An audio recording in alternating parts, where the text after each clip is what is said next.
Welcome to Customer Transformation Live. Buckle up as we tap into transformative conversations, real-world case studies, and innovative solutions that are shaping the future of customer engagement. Your journey to customer transformation starts now.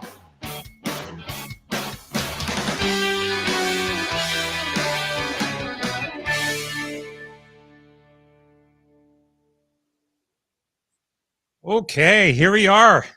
Live once again. Welcome everyone to Customer Transformation Live. I am Chris Hood, your host on this magical journey.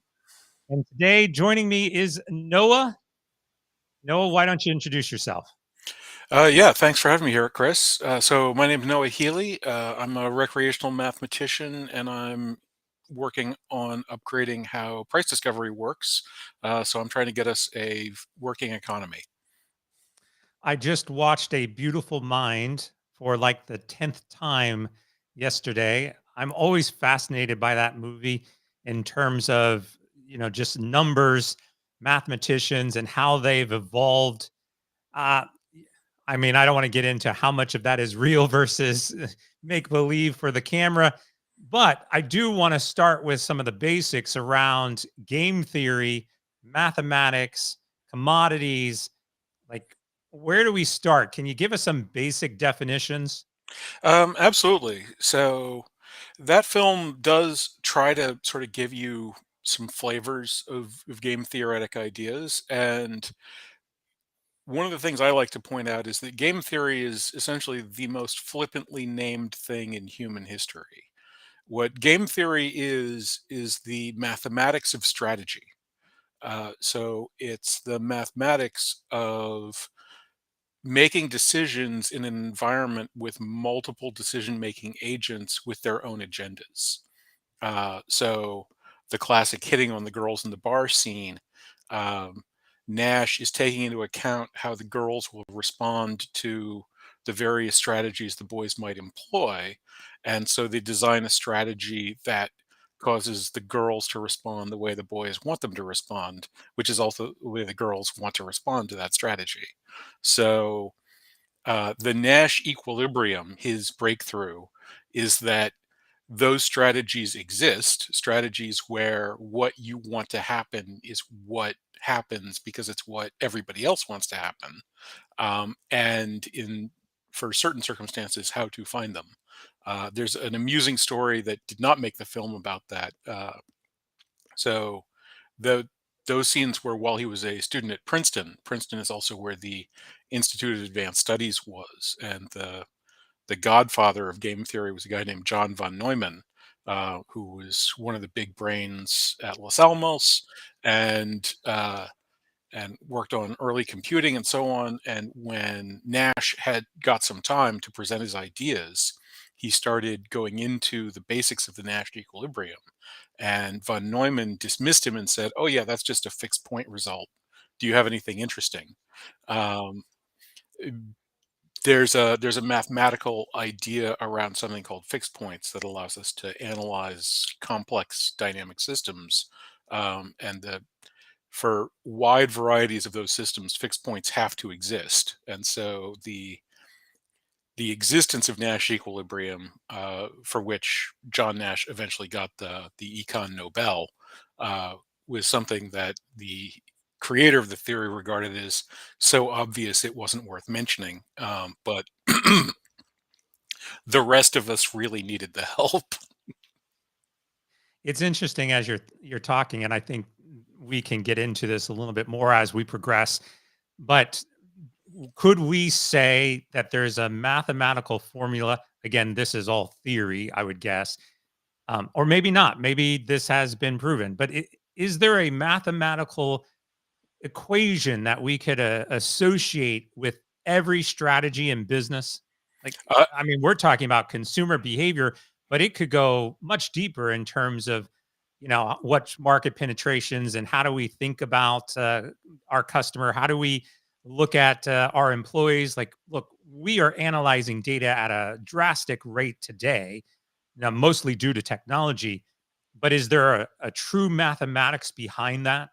there absolutely is, and that mathematics is in fact game theory. Now, the caveat is that as the number of participant desires increases and as the number of options available to participants increases, that mathematics becomes very unwieldy very quickly. And so the practical applications, while they are myriad, do not include doing some kind of movie version of like walking into a room and just intuiting the results of the code. The sizes and are of these things are vastly greater than our existing computational capacity. Uh, but it is, in fact, precisely exploiting some of these simplified versions that my work in price discovery comes from. The existing markets are based on a particular set of risks and rewards to elicit market behaviors that lead to prices. And sadly, modern technology has largely removed the risks from that profile, and that has unbalanced those systems. And so I have found a way to develop a set of risks and rewards that reinvigorates markets' capacities to actually function, which isn't subject to alteration by technological upgrades. I mean, technology obviously is impacting mathematics drastically. I think back to the wherever we are in terms of the next number of pi, and maybe 3, 4 years ago, Google came out and discovered like 100,000 additional next steps of pi, mainly because they were able to plug it into a computer and the computer is processing, at a much greater rate. And we obviously have, it's big right now. Artificial intelligence is, every conversation is about it. I try not to talk about artificial intelligence too much anymore, but we know that that capacity to process these massive amounts of data and numbers to get results is obviously increasing on a day-to-day basis. Absolutely. The one of the ones I like is uh, you know the English monarchy is a good example. The English monarchy's been around for roughly 1,000 years. Do you know which English monarch has been uh, the king or queen of England for most of history? Well, would be the last, wouldn't it? Uh, Elizabeth? so Elizabeth, yes, was the longest serving monarch. Her son, however, history isn't time. History is what's written down. And because we are writing things down at a hyper exponential rate, um, within hours of his coronation, in all likelihood, and certainly within weeks of his coronation, the current crowned head of that country had most of recorded history occur during his reign, and that's basically true for everybody. Joe Biden has been president of the United States for most of history, and when his successor takes up the 1600 Pennsylvania Avenue within days at most, that person will have become president for most of human history. So it's a very weird place that we are right now. That our intuitions are built out of cultures that are centuries or even millennia old, and those assumptions at very base levels are just publicly falsified. Um, People behave, for example, as if time is a fixed construct. People know about Einstein and know about space time and know about relativity. But in our day to day lives, we think first come, first serve is a totally reasonable and fair thing. But we also have turn by turn GPS directions on our phones. And those systems rely on Einsteinian corrections, or they would get their directions incorrect, and incorrect by enormous amounts actually on a practical level. um, so we have these two globalized systems, the markets, which say that time is a fixed, objective, first come, first serve fairness mechanism, and GPS, which says that time is a relative and subjective quality that depends on location. Um, and at most, one of those two things can work. And and we're kind of betting on the wrong one right now. So what you're saying is out of all of human history, our podcast right now is the most popular. Uh, I well, I other like other that thought people, process. yes, yes, other people simultaneously with you might be keeping up the tie, but yeah, it's quite remarkable how much information we are storing, Yeah. and and creating through our interactions with technology these days. Yeah, I was just on another podcast recently, and we started promoting the episode this morning. So you could probably go to my LinkedIn feed right now and find it. But I was talking about the zettabytes of data that are available and that we are consuming, that we are generating as a society on a day to day basis. Today, we're at somewhere around, we'll call it 75 zettabytes of data. In a couple of years, it's going to be doubled, 180 zettabytes of data. And oftentimes people are, well, what's a zettabyte? I always use the Back to the Future reference. And well, what's a gigawatt? Oh, The zettabyte is defined as a storage unit. And if you were to think about this, by the time we reach 180 zettabytes in a couple of years, it's the equivalent of everyone in the entire world having 20 smartphones that have 1 terabyte of data on each of them. So it's a lot of data that we are processing. And, we talk about doubling it. It's probably going to be even more than that just because of the rate of which we are able to store that data and process that data. And exponentially, we are finding that, our capabilities are improving, drastically as well. Um, absolutely, yeah. So that's I have a podcast with the former CTO of Reddit, Marty Weiner, where we talk about AI and sort of this computational infiltration into society, and talk about those sorts of issues and what might be coming down the pike and what we would like to see built to create a human life carved out of these types of systems. mhm, yeah. Where did you get started in game theory? Uh, well, uh, college, I took a class on operations research, which it was founded by people who more or less put this science together. Operations research had a few different contributions over the centuries, but is largely credited to a working group during World War II that was planning the Allies' logistics.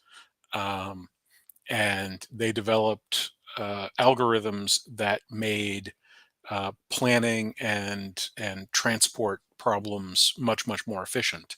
And those algorithms, uh, once you once you got into practical application, one of the things you figured out is that people aren't machines, and so you can't just say, build us 10,000 tractors or whatever and get what you are looking for 100% of the time. And so a part of the logistical problem was, how do you get the people on the other side of the logistical problem to do what you want them to do? And so that led to an outgrowth of game theory, which quickly got picked up by the Cold War mentality of the time to start thinking about nuclear strategy in a productive way. When I start thinking about this and bringing it back into a corporate, business mindset, we can talk about just markets in general, but what you were just touching on in terms of logistics and processes, the concept even of process improvement, I think is one of these areas that a lot of organizations struggle with. And I don't know if that's because they're either set in their ways, there's a cultural element to it, or if they just don't have the tools or resources to be able to analyze and look at that improvement cycle. You know, we could definitely boil down some mathematics into this where we say, okay, take any process, let's say it's 10 steps, and it takes a day. Can we get it down to 9 steps? Can we get it down to 8 steps? Can we get it down to 7 steps? Can we get it down to 2 steps? And how much time are we saving? And what's the process? Whether it's a human being performing that particular work or whether it's automated through some other level of technology. And even that, I think, basic concept of process improvement is often missed primarily due to the data or the analytics, or maybe the desire to go through this process to help figure out how to generate a better logistics within an organization. That is a very key issue. One of the primary bars to any sort of process improvement is that different or better means different. And that means that leadership has to be willing to undergo a process of demonstration of past error. And that is something that leadership historically is shies away from. There's lots of people that can get other people to follow them around. Not a lot of those people can admit when they make mistakes.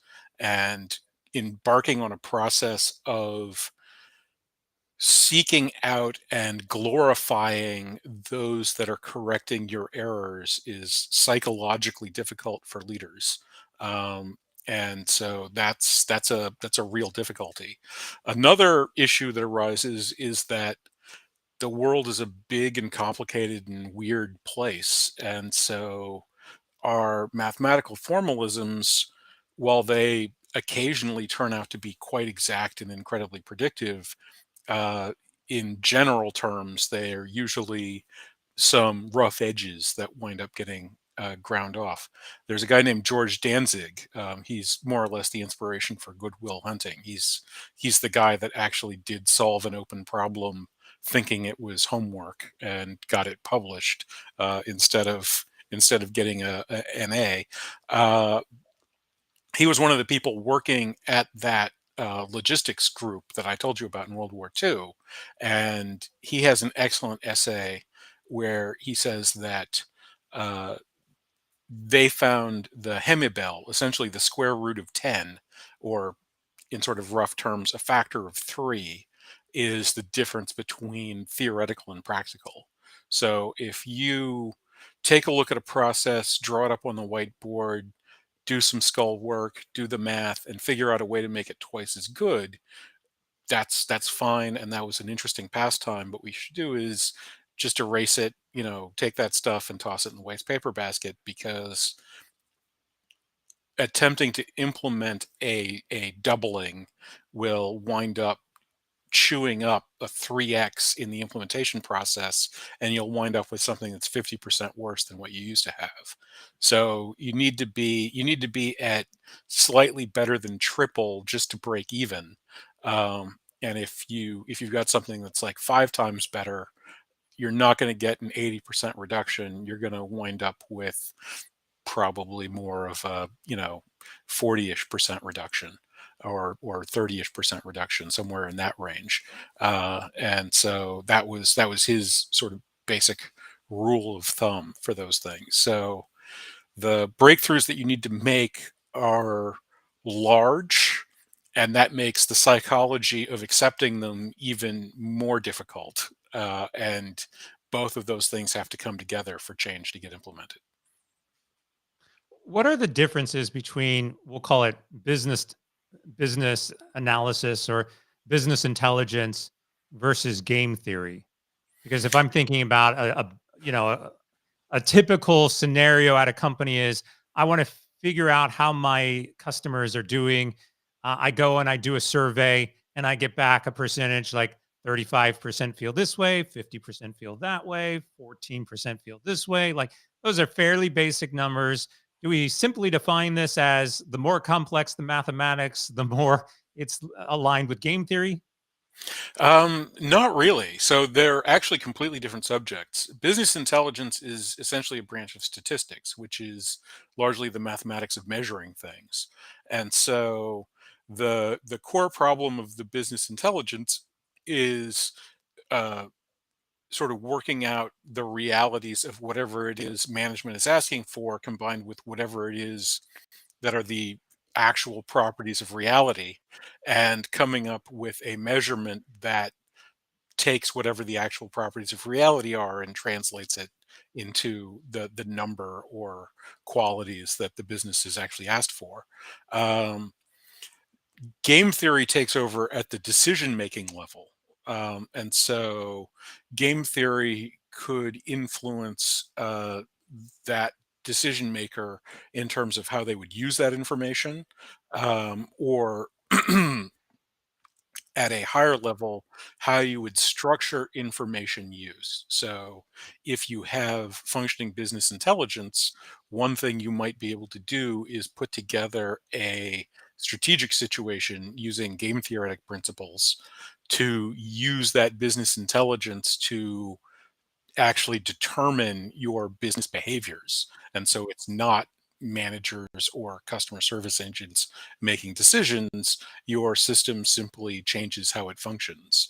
So you could imagine uh, web pages that are customizable by user behavior, which you don't have to imagine because, of course, that's how Facebook and Amazon and many other sites actually function. As you use the product, their systems alter how they behave with respect to you. And those algorithms are exploiting game theoretic ideas around what their goals in your behavior are.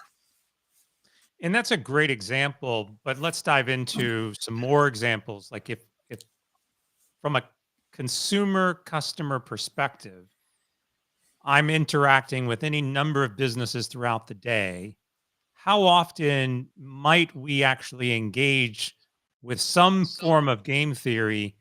Obviously, we don't know it. We don't recognize it as the customer. We're not going through that process, but we're obviously dealing with it. So, what are some examples of that? And how does that really impact us from a customer perspective?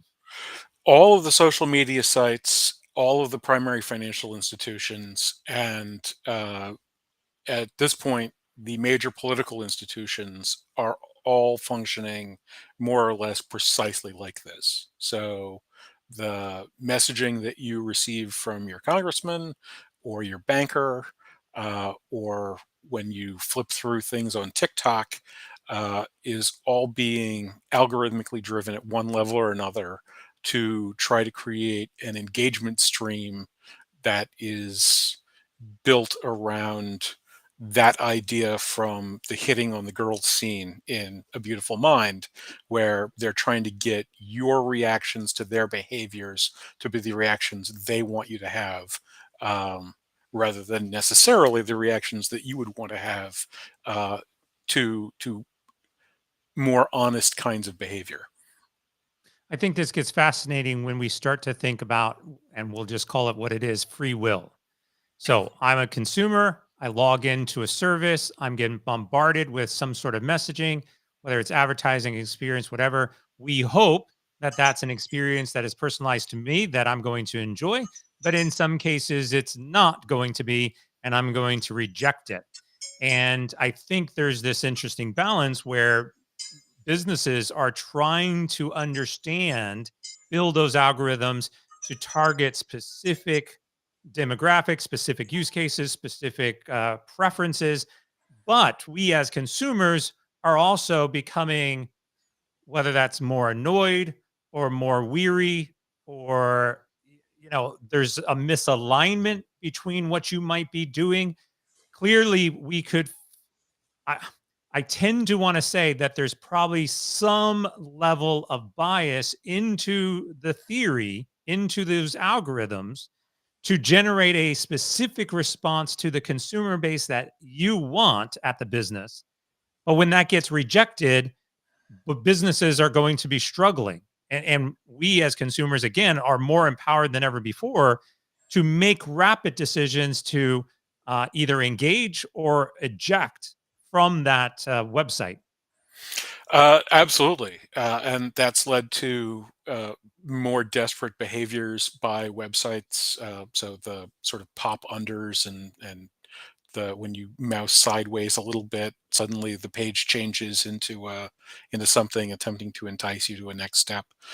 Those are all things that have been developed to deal with precisely that issue, and and the core of what you're getting at there is this free will question. The there's a there's obviously a very open debate about whether or not free will exists, and one of the kind of straw man counter arguments is that since influence exists, free will can't exist because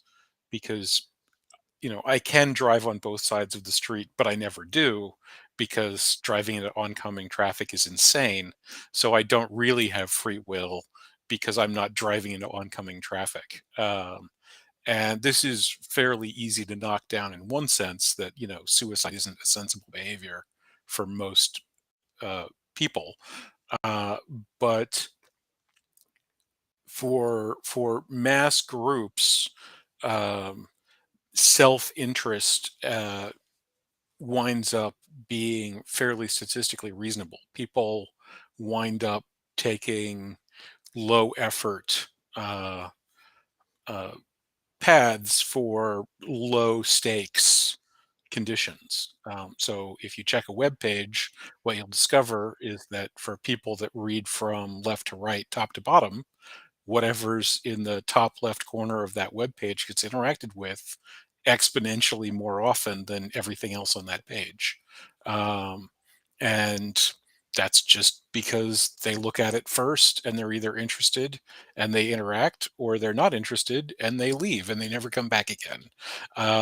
And so this becomes a very simple way, and companies from Netflix to YouTube know that, and to a certain extent can drive amounts of customer behavior by putting the thing they want you to do where you're going to do things.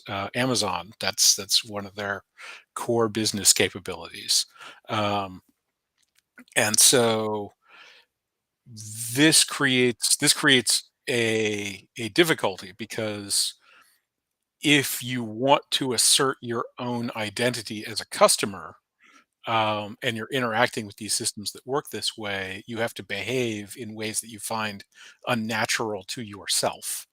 And that's quite the challenge, obviously. That's why, Facebook is arranged the way it's arranged and not some other way where you'd have to click on 4 different links in order to get to the next thing in your mom's feed and see what she's up to. And and that becomes a challenge that we have as societies, because with the degree of lock-in that people wound up getting to as of now, we are now seeing these large organizations starting to throw their weights around in ways that customers are unhappy enough with that they actually change their behaviors. And so, Facebook, because of changes in European regulations, has announced paid subscription services as more or less necessary to use them in Europe. And that's because the European population was so disgusted by Facebook's, blatant privacy invasions, that they passed laws that made operating Facebook the way that Facebook actually operates completely uneconomic. And now Facebook is trying to find new business models that will allow them to continue interacting with those customers. I don't know whether or not this one will succeed, um, but we could easily see replications of this across other brands and other companies, because the things that caused brands to achieve the positions they have nothing to do with the positions they presently have. And so when the people that are leading those brands essentially are like, "Oh, well, I'm rich. I'm going to behave like I'm rich now." Uh, if the customers decide that that's not what they're into, then they're going to go away. And the networking capacities we have means that customers can unite to go away in very devastating fashions, and that's going to keep getting crazier. I look, I think if we do a case study of something like Twitter turned into X, Elon Musk, and then he started to have re, um, a subscription model baked into X. Uh, a lot of industry experts and definitely in the social media realms, they gave him a hard time for it. But you know what? It's working, and I definitely think that Facebook is taking note and or Meta and probably some other organizations are starting to look at, well, maybe people are willing to pay more than we thought they were. And there's that Communication, yes, is a very strong human sort of drive. right. In the implementation of the telegraph, the first telegraph line that Samuel Morse put together went from Washington D.C. to Baltimore, I believe it was, and people at the time, influential newspapermen of the time, questioned whether or not people living in D.C. and people living in Baltimore would have anything to say to one another that would cause them to be interested in paying money to get quick responses to and fro. And of course, fairly rapidly, a global network of communication was developed, and that very much changed how culture worked. Well, I also think this is having an impact on technology itself. So we talk about, or at least you mentioned how we might feel uncomfortable, at least at first, engaging with technology in a different way because we're used to it. But on the flip side, I think technology has trained us to expect technology to work in certain ways. And the best example that I can come up with is if we look at traditional dating apps, where the dating apps were typically I would go to a profile, I would say no, I'd go to the next profile, I'd say no. And then Tinder came out with a swiping system, swipe left, swipe right. Like if you like somebody, if you don't like somebody. And this mechanism by which you're swiping, swipe left, swipe right, has been integrated into just about every dating app now. And definitely we see that on YouTube and Instagram because of our, of course, short attention spans and our need for rapid viewing of content. But the process of swiping has infiltrated us. And we now, as consumers, are very comfortable with that process. But it had to start somewhere.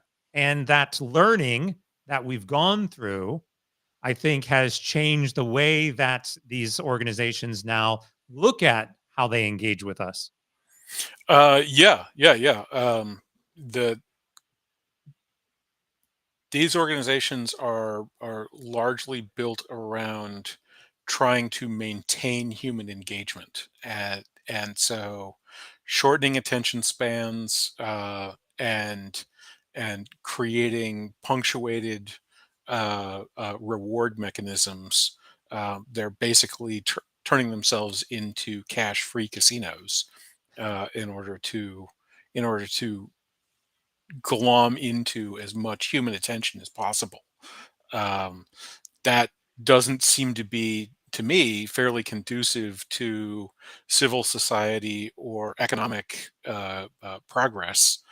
Um, and so I'd imagine that we're going to need to work out ways to build these things in such a fashion that we can have culture and politics and economics and whatever communication systems we have. And a piece of good news from my point of view is that the you had sort of mentioned this, 20 terabyte, you know, phones per human being type of number. For all of these major conglomerates, the computational resources of their customer base is greater than their computational resources are.